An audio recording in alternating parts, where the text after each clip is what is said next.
दिया तो उसके कमीशन में भी आपको कमीशन, अब उसकी शाखाएं जो बनाएंगी उसमें भी आपको कमीशन। इसका नाम है नेटवर्किंग बिजनेस है। जीवन में जितने अधिक लोगों को आप कथा सुनवाएंगे, कथा सुनने से जिसके पास जितना जितना पुण्य आएगा, उस सभी पुण्य में से आपका कमीशन अलग होता जाएगा और वो सब आपके अकाउंट में डिपॉजिट होता जाएगा।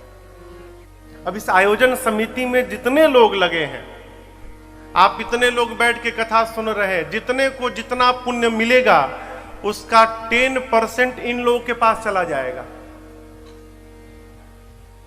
शरद जी, अब 10% तो चला गया, कितना बचा आपके पास? 90%। आपका तो 90% आपके पास रहेगा, लेकिन आप में से जो अकेला अकेला आया है ना अपनी अर्धांगिनी को छोड़ के, तो 90 का 45% बिना दिए पत्नी के पास चला जाएगा। क्यों? अर्धांगिनी है।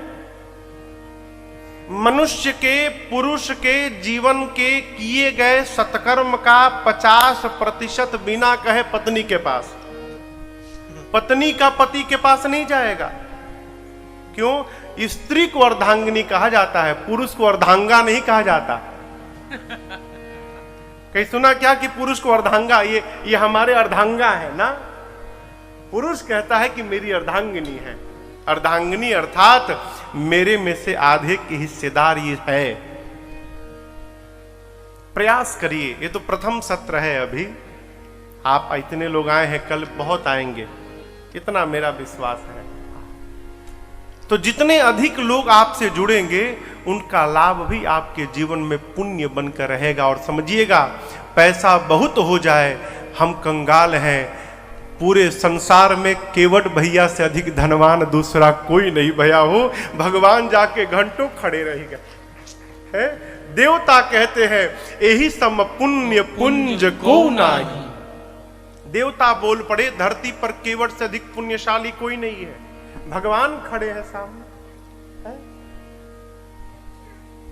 इसी बात पर तो मारीच ने भगवान को जीत लिया। मारीच को जब रावण ने कहा कि मारीच चलो सोने का हिरण बनो, मारीच ने कहा जाऊंगा तो राम मार देंगे। रावण बोला नहीं जाओगे तो मैं मार दूंगा, अब बोलो। तो सोचा जाऊंगा तो राम मारेंगे, नहीं जाऊंगा तो ये पापी मारेगा, मरना तो दोनों तरफ है, तो इस पापी के हाथों से मरने से अच्छा है चल के भगवान के हाथों मरा जाए। मरने जा रहा है और नाच रहा है। क्यों? मारीच सोचता है आज मैं हिरण बन के आगे आगे भागूंगा, राम मेरे पीछे पीछे दौड़ेंगे। आहा, पूरी दुनिया राम के पीछे भागती है और आज राम मेरे पीछे भागेंगे। मेरे से अधिक भाग्यशाली संसार में कौन है दूसरा? ये पुण्य का प्रभाव है। भगवान शंकर मां सती को लेकर गए। अगस्त्य ऋषि ने देखा, भगवान शंकर को पूजन करने लगे। कथा के प्रारंभ में आपसे कहा था मैंने, जैसी मति होती है वैसी दृष्टि दिखाई पड़ती है। शंकर भगवान सोचे कितने अद्भुत महात्मा है, अभिमान तनिक भी नहीं है, वक्ता हो के श्रोता की पांव को पूज रहे हैं। सती मैया सोची कि एकदम अज्ञानी आदमी है ये, जो हमारी पांव को पूज रहा है, उसको ज्ञान कहां से होगा? हमसे कम ही ज्ञान होगा ना, छोटा है। और जब छोटा है तो कथा कौन सी सुनाएगा? परिणाम 9 दिनों तक कथा भई। मैया बाबा के पास बैठी रही, जैसे माई बैठी है ना वैसे मैया भी बैठी रही, लेकिन माई सुन रही है यहां।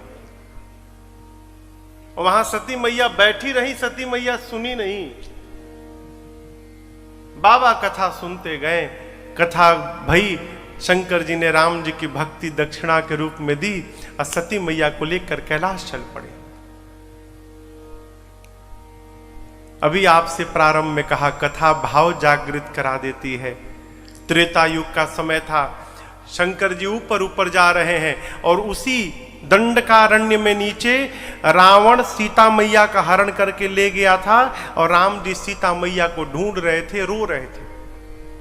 शंकर जी ऊपर से जा रहे हैं, मन में सोचे कथा सुन के तो कान धन्य कर लिया हूं, भगवान नीचे ही हैं, यदि दर्शन मिल जाता ना, अखियों धन्य हो जाती मेरी। कैसे दर्शन मिले? पास नहीं जा सकता, भगवान गुप्त रूप में अवतार लिए हैं। हृदय पाए उस आदमी का जीवन में कभी भरोसा नहीं करना चाहिए। जो आंख से आंख मिला के बात ना कर पाए। कई लोग बात करिएगा, हाँ ठीक है हम आ जाएंगे हम, आंख नहीं मिला पाएंगे। सावधान है, देखने का स्वभाव बने। अरे अभी जाने की बात ना करिए, क्यों? क्योंकि जी भर के देखा नहीं है, आप जाने की बात न करिए। जी भर के देखिए, शंकर भगवान ने जी भर के देखा। हे सच्चिदानंद भगवान, आपकी जय हो प्रभु, आपकी जय जयकार हो नाथ। जय जयकार करके भगवान शंकर मां सती को लेके चल पड़े। अब यहां पर एक आप देखिए क्या अद्भुत घटना घटी। शंकर भगवान राम जी को देखकर जय जयकार किए और सती मैया राम जी को देखकर दुविधा में फंस गई। क्यों? जो अपनी पत्नी के लिए रो रहा है वो भगवान होगा? भगवान कहीं पत्नी के लिए रोएंगे? ये तो मनुष्य की भांति रो रहे हैं। पूरा जगत शिव को प्रणाम करता है, शिव ने जीव को प्रणाम कर लिया और वो भी सच्चिदानंद कह के प्रणाम कर लिया। ये भगवान नहीं हो सकते हैं। शंकर भगवान ने कहा देवी मान जाओ, भगवान है ना, भगवान नहीं है। बाबा ने कहा ये भगवान है, मेरे इष्ट हैं। माई बोली नहीं हो सकते। शंकर भगवान बोले अरे इन्हीं की कथा अभी अगस्त्य जी ने सुनाई। मां बोली नहीं हो सकता। बहुत कहा, अनेक प्रकार से बाबा ने समझाया। मुनि धीर जोगी सिद्ध संतत विमल मन जहि ध्यावहि, कहि नेति निगम पुराण आगम जासु कीरति गावहि। सोई ब्रह्म भुवन निकाय पति, वही ब्रह्म माया के पति, मनुष्यों का, संतों का, भक्तों का, गौ का, पृथ्वी का हित करने के लिए मनुष्य बनकर आए हैं। देवी ये मेरे राम भगवान हैं, प्रणाम करो। नहीं किया माई ने। क्यों नहीं किया? कथा में बैठकर कथा नहीं सुनी थी। कथा सुनी होती तो पता रहता कि राम जी रोए भी थे। नहीं सुनी, विश्वास नहीं भया। शंकर जी ने बोला जब इतना संशय है तो परीक्षा ले लो। देखिए परीक्षा लेना तो सरल है, लेकिन कौन किसका लेगा?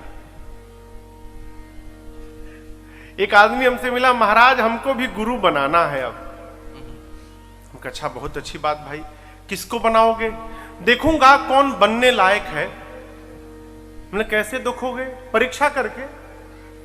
हमने कहा जब परीक्षा तुम ही कर लोगे तो तुम गुरु की वो गुरु। भाई जिसकी आप परीक्षा कर लेंगे तो गुरु तो आप हो गए। गुरु नहीं बनाया जाता है, हो शिष्य बना जाता है। जहां जाकर शरण में पड़ जाइए, शिष्यत्व को वर्ण कर लीजिए, वो आगे सामने आपका सद्गुरु है। किसकी परीक्षा लेनी है, कौन लेगा, इसका विवेक होना चाहिए। शंकर भगवान ने कहा देवी विवेक और विचार से परीक्षण करिएगा। मां ने विचार तो किया, विवेक को समाप्त कर दिया। पुनि पुनि हृदय विचार करी, धरि सीता कर रो।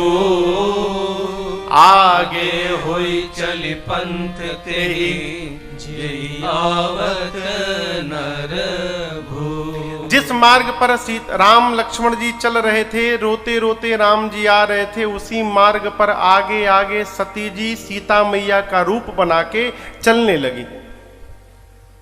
लक्ष्मण जी देखते पहचान गए, नकली भाभी है। क्यों? मेरी भाभी भैया के आगे नहीं चलती हैं, पीछे चलती हैं, ये तो आगे आगे चल रही हैं। राम जी ने देखा, दोनों हाथों को जोड़कर प्रभु ने प्रणाम किया और राम जी बोले मां बाबा कहां है? अकेले अकेले घूम रही हैं आप? वन बड़ा भयानक है माँ, सीता को मैंने अकेला छोड़ा, कोई हरण करके ले गया, आप भी अकेले घूम रही हैं। सती मैया ने देखा, अरे ये तो मुझे पहचान गए, ये तो वास्तव में भगवान है। शिव के वचनों पर मैंने अविश्वास किया, जाकर क्या उत्तर दूंगी मैं। मां बिना कुछ कहे भगवान शंकर के पास वापस चली गई। बाबा ने सीधा प्रश्न किया, लीन परीक्षा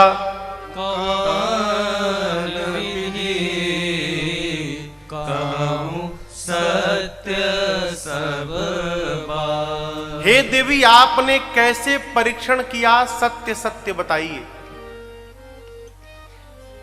देखिए,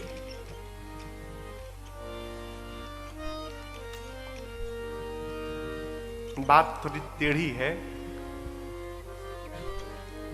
मनुष्य जब अपने द्वारा किए हुए किसी व्यवहार से ग्लानि में आ जाता है, फिर वो अपने को समाप्त करने का मार्ग देखने लगता है। क्यों? क्या मुंह लेकर जाएंगे आप? शंकर जी ने कहा, देवी सत्य कहिएगा, झूठ मत बोलिएगा। और जिस माया का रूप बनाया था सती जी ने, उस माया ने और झूठ कहलवा दिया। सती मैया बोली, बाबा कछु न परीक्षा लीन बुसाई, कीन्हा प्रणाम तुम्हारी ही नाई। तब शंकर देखे उधर तब शंकर देखे उधर सती जो कीन्हा चरित सब जाना। सती जो कीन्हा चरित सब जाना। सती जो कीन्हा चरित सब जाना। मां ने झूठ कह दिया, प्रभु मैंने कोई परीक्षण नहीं किया। बाबा ने पूछा, क्या किया? मां ने कहा, जो आपने किया। आपने प्रणाम किया, मैंने भी प्रणाम कर लिया। शंकर भगवान ध्यान में गए और ध्यान में जाकर बाबा ने सब देख लिया।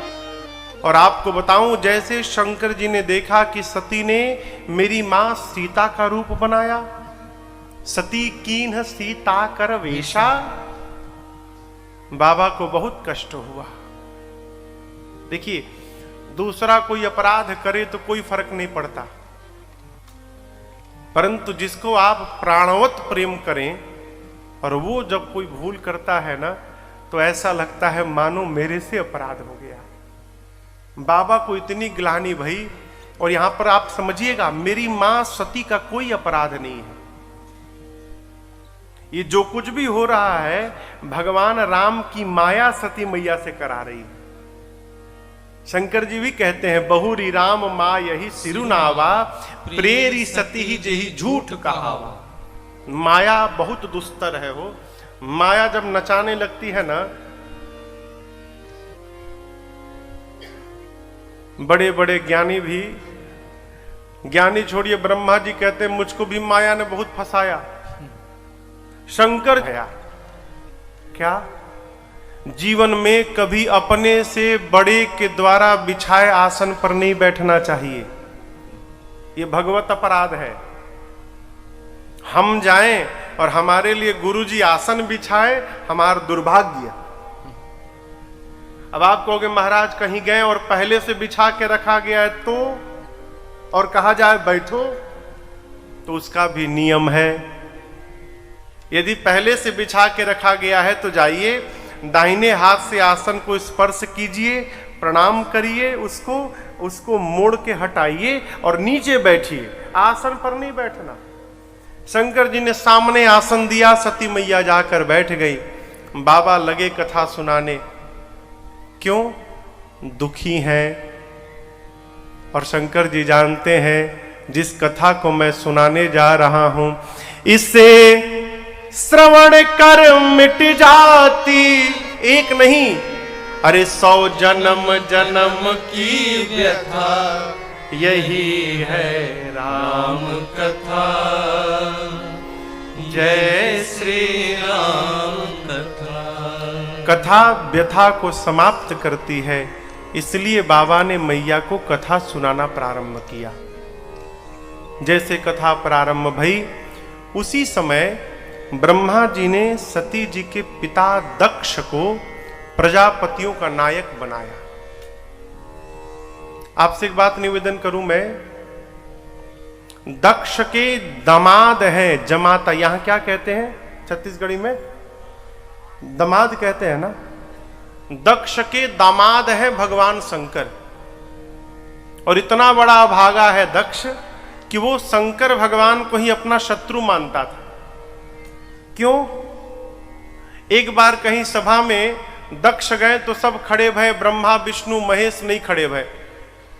दक्ष सोचे कि ब्रह्मा जी तो चलिए सबके पिता हैं, नहीं खड़े भय, कोई बात नहीं। विष्णु भगवान भगवाने हैं, नहीं खड़े भय, कोई बात नहीं। लेकिन शंकर तो मेरा दामाद है, मैं ससुर, मैं आया नहीं खड़ा भया।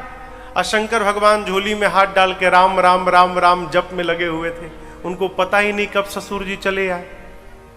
और इसी को दक्ष ने गांठ बांध ली कि शंकर ने मेरा अपमान कर दिया है, उस दिन से शत्रु मान लिया। और जैसे ब्रह्मा जी ने दक्ष को प्रजापतियों का नायक बनाया, देखिए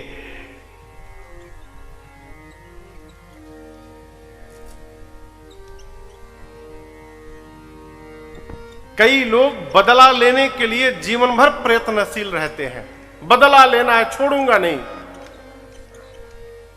अभी कल की परसों की मैं बात बताऊं, मुझे महाराज श्री से बात हो रही थी फोन पर, तो एक बड़ी अच्छी बात बोली। बोले महाराज श्री लाला आवाज मत करो। क्या बोले? आवाज मत करो, काम ऐसा करो कि आवाज होने लगे। बोले आवाज मत करो, काम ऐसा करो कि आवाज होने लगे। अर्थात अपनी प्रशंसा अपने ना करो। किसी प्रसंग पर किसी की चर्चा चल रही थी तो बोलने लगे कि मनुष्य को अपनी आवाज नहीं करना चाहिए, हम बतावें कि हमने किया है, ये उपलब्धि नहीं है। हमारा कार्य बतावे कि हमने किया है, ये हमारी उपलब्धि है। दक्ष ने शंकर भगवान को शत्रु मान लिया और उनको अपमानित करने के लिए यज्ञ की घोषणा कर दी। सबको बुलाया, ब्रह्मा विष्णु सभी देवताओं को बुलाया, शंकर भगवान को नहीं बुलाया।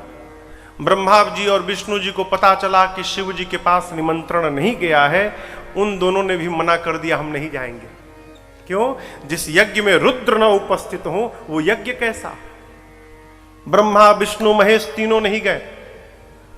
सारे देवता कैलाश के ऊपर से जाने लगे।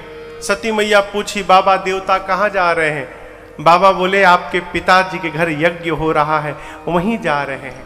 माई बोली मैं भी हो आऊं? बाबा ने कहा बुलाया नहीं गया है। यद्यपि देवी पिता के घर से, मित्र के घर से, गुरु के घर से और स्वामी के घर से 4 स्थान से बुलावा नहीं ढूंढना चाहिए, बिना बुलाए जाना चाहिए। लेकिन यदि अपमानित करने के लिए नहीं बुलाया गया है तो देवी वहां जाने पर कल्याण होने वाला नहीं है, मत जाओ। मां नहीं मानी। जब मां नहीं मानी तो बाबा ने अपने 2 गणों को दिए, मुख्य गण संग तब और विदा त्रिपुरा। 2 मुख्य गणों को साथ में देकर भगवान शंकर ने मां सती को विदा कर दिया। और आपको कहूं, जब मां अपने पिता के घर पहुंची ना, तो पिता और पति के भावनाओं का अंतर स्पष्ट दिखाई पड़ा। कैसे दिखाई पड़ा? किसी ने सती मैया से बात भी नहीं किया, केवल उनकी मां ने उनसे बात की और किसी ने बात नहीं की। उनकी बहनें, 16 बहनें थी सती जी की। बहनें कैसे मिली? भगिनी मिली, बहुत मुस्काता। देखिए, मुस्कुराना तो ठीक है, लेकिन बहुत मुस्कुराना ठीक नहीं है।